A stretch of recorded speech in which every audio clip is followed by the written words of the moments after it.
You spoke about the fact that salvation is a starting point. Yeah. Salvation is not a finish line. Yeah. So talk to me a bit about that. Flesh Yeah. that out a little bit. What would it look like for someone who's been going away from Jesus for so long, trying to make that turn to now walk towards him? Like, what's maybe a daily thing they can work on, or just some helpful tips to work towards now, I need to walk towards Jesus? In Philippians 2:12, he says, continue to work out your salvation with much fear and trembling. He says, just as you did it when I was there, continue to do it now. Yeah. And when I read that for the first time, it was like, what does he mean, continue to work out your salvation, right? Welcome to this episode of Deep Dive, where we take a second look at a recent sermon that was preached at St. Albert Alliance Church. My name is Kirk, and I am your host. Today on Deep Dive, we're going to take a look at a parable that Jesus taught in Matthew 22, verses 1 to 14. It's a parable about a wedding feast, and we're going to talk about it in relationship to salvation. And in this episode, we're going to really talk about the story of salvation and what does it mean to continue to work out your salvation with fear and trembling. Stay tuned.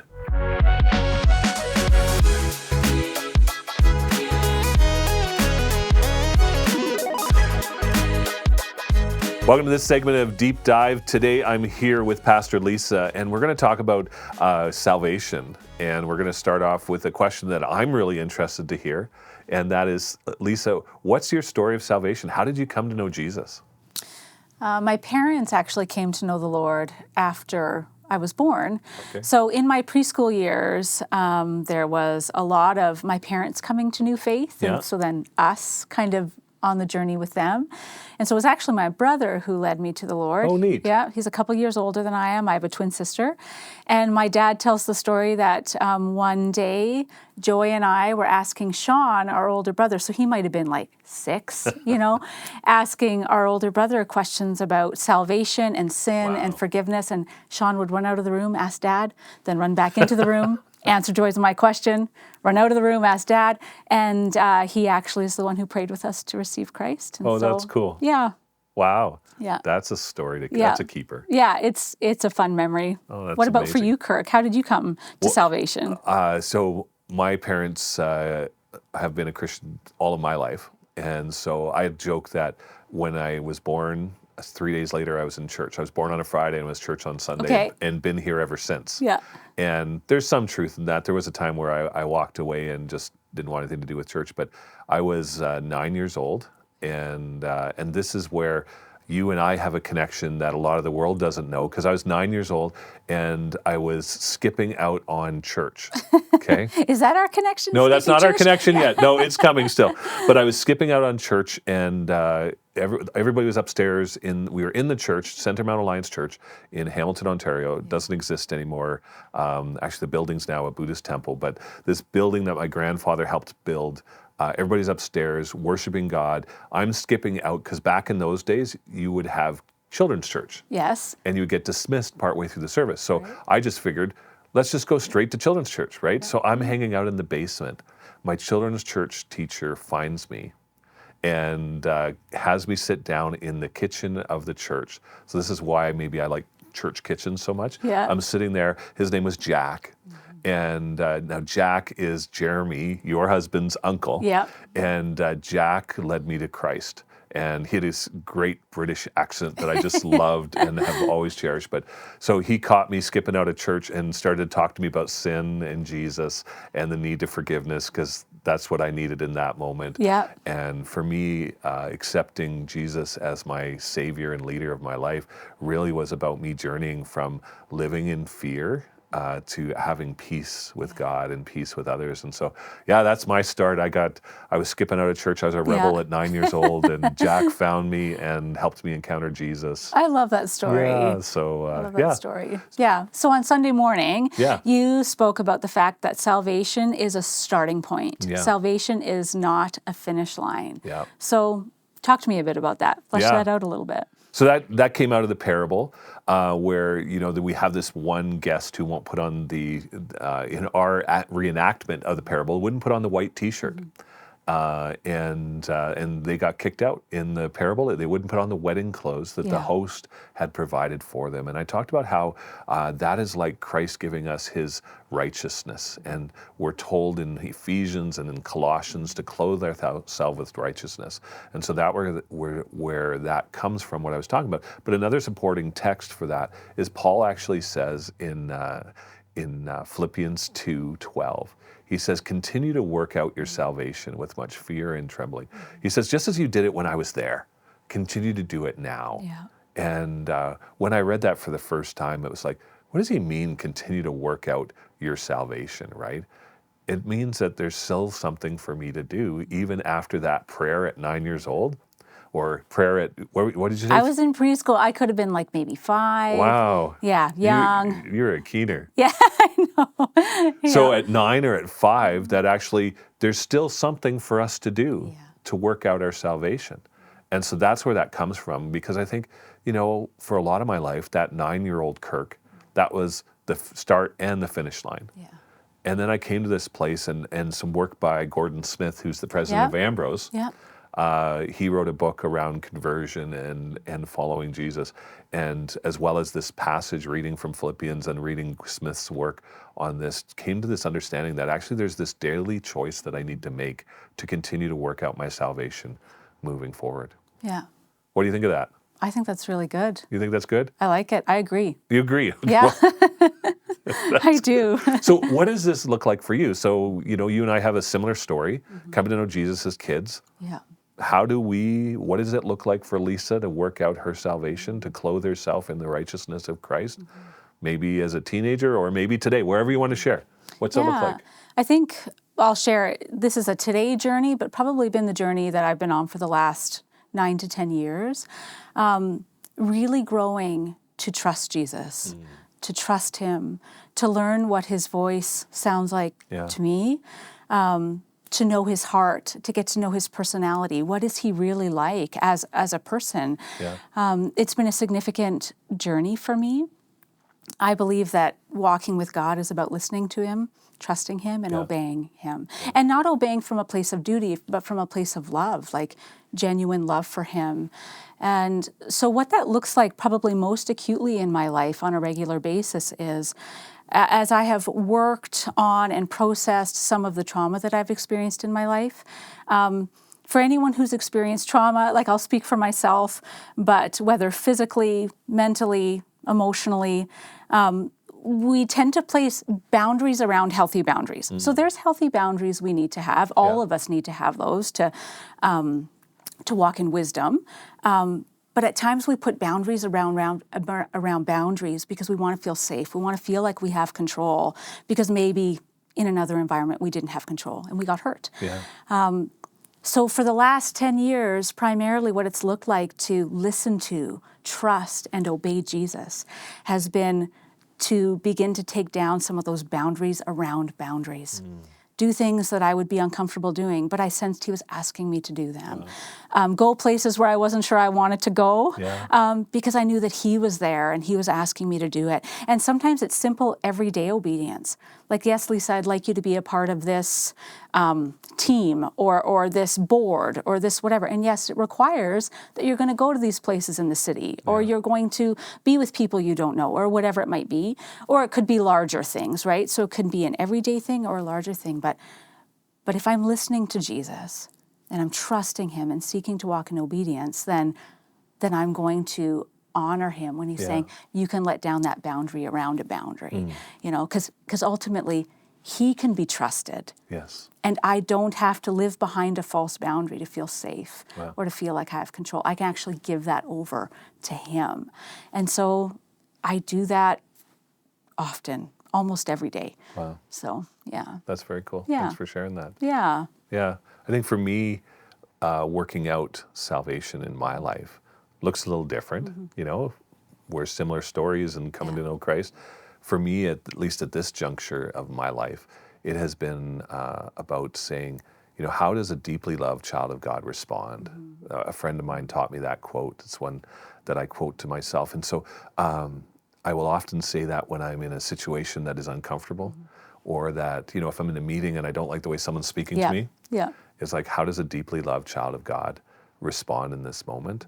And it's about saying, okay, this is what Jesus expects of me, that I don't necessarily want to respond that way. Like, Yeah. sometimes Kirk wants to respond in a very different way, and Jesus says, here's what I want you to say in response. Yeah. Or even, sometimes, like you, going to places where we don't want to go. Sometimes after something, after a meeting or even after a church service, it's, I'm tired. You know what that's like after we preach 2 services. We're tired, would like to go home.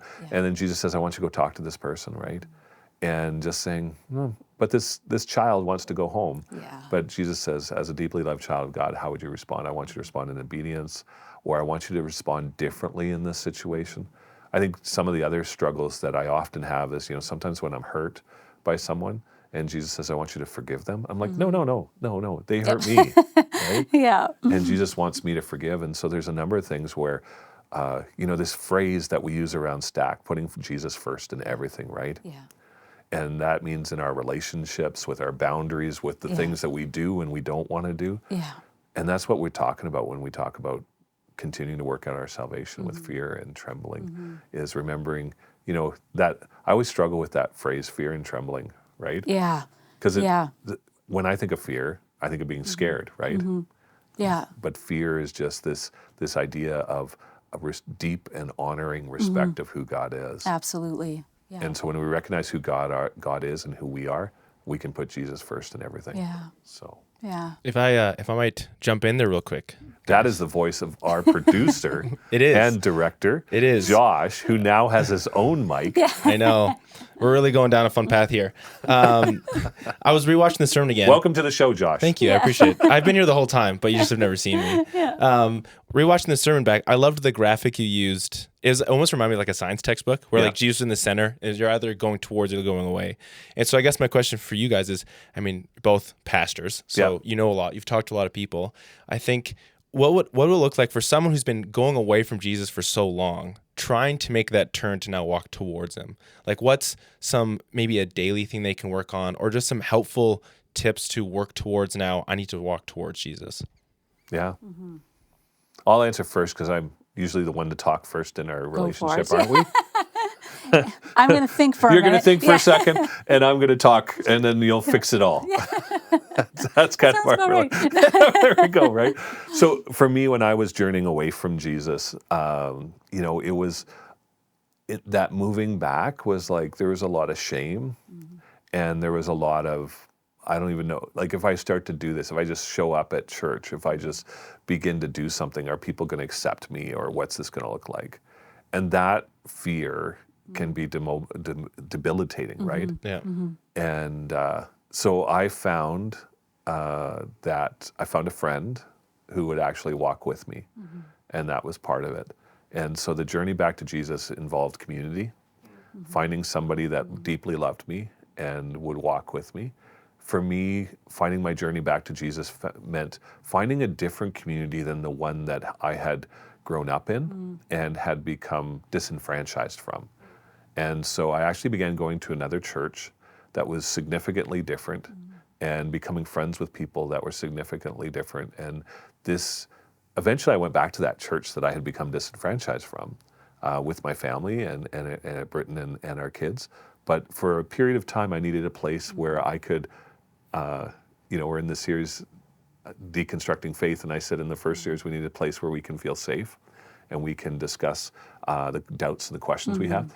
And that church, with my friend Ray, who was the pastor, became a place where I could express my doubts, where I could say I wasn't perfect, where I could say what I struggled with.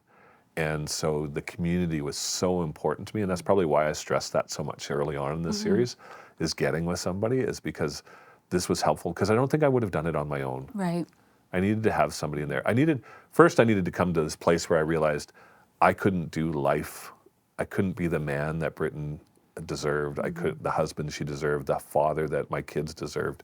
So I had to come to this place where I realized my brokenness. And then I needed the community of somebody. So that's that fear of God, right? Yeah. Recognizing my own brokenness. And then I had to find some people that would walk with me on this journey and find a safe place. And my hope is that we can be that Absolutely. here at St. Albert Alliance Church. Definitely. Okay, Lisa, you've had some time to think. I love everything you said. No correcting. Ditto. But I think something that I would say to anyone who is wanting to come back to God or thinking about it or feels maybe like they can't, are two things. First is that like we underestimate the grace of God all the time, and have a concern that there is any kind of harshness or disappointment from Him to us, when in actuality, like He is so eager and so desiring and so filled with grace and compassion. Yeah. There is no harshness or right. at all. And so just to affirm that for people, that if you have a desire to come back, don't allow any fear that maybe He might not want that, or that you have to achieve some sort of togetherness, before you do that. It's just, there's so much grace, and we underestimate His grace all the time. Secondly, my big brother, one time I was a young adult, I was speaking with him about, in my own journey, I'd felt like I'd slipped. Yeah. And I was asking him about coming back and the journey to come back. And again, this probably speaks to the grace of God, but he just said to me, he said, Lisa, you have to recognize that even though it maybe was a lot of time for you to experience the distance you're experiencing now, but to come back is like He is right here. Yeah. It's like you turn around and you bump right into Him. Like He went with you even though you separated yourself from Him. And so for anyone who's wanting to come back, you'll bump into Him as soon as you turn around. That's right. He's right there. Yeah, the parable of the prodigal. yes. Right? And Yes. we often call it the prodigal son. And sure, the son, prodigal means excessive, overly abundant, just like wasteful, right? Yeah. And absolutely, Tim Keller did some talk around this and wrote a book around this, but he called it prodigal God, right? Yes. Because God is the Father. And while we describe the son as prodigal because the excessive lifestyle and the wasteful lifestyle that they lived, actually it's the Father that is prodigal, because He's the one that gives the inheritance in the first place. He's so generous. And He's the one that goes running. Yeah. And He's the one watching for that wayward son to come back and then runs. Yeah. And so it is there's a song that talks about the reckless love of God, right? And that, I think we focus too much on the justice and we use the word holiness to describe who God is. And I think holiness is really an adjective or an adverb that describes who God is. So He is holy love. He is holy justice. Yeah. But I think the defining characteristic that we need to really sink our teeth into as Christ followers is that God is love. Yeah. Right? Yeah. And it is a love that is wholly different than everything else before. So He is holy. Yeah. He's holy love in a way we can't define. And it is incredible that He allows us, He creates us in this, that you choose whether you want to be in a relationship with me, right? Yeah. And as soon as we say, you know what, I think I want to be in a relationship with you, no matter how long it's been, a second, or it's been half our life, whether we are, just coming into this world 4 or 5 years old, or 9 years old, or whether we are 99 years old on our deathbed. Yeah. He's right there. Right there. And salvation is offered. Yeah. And we receive it, and it's there for us. And it's just the love of God is incredible. Yeah. So I think that's a good place to end. It's great. Thanks for joining us, Lisa, today and being our guest on Deep Dive. Until next time, we're going to be wrapping up our Deconstructing Faith series as we talk one more time about this topic. And this time it'll be about how do we reconstruct our faith now that we've deconstructed it, done some deep reflection, begin to process some of the beliefs we have. Now how do we reconstruct our faith in that? Hope you'll join us for that time. Take care.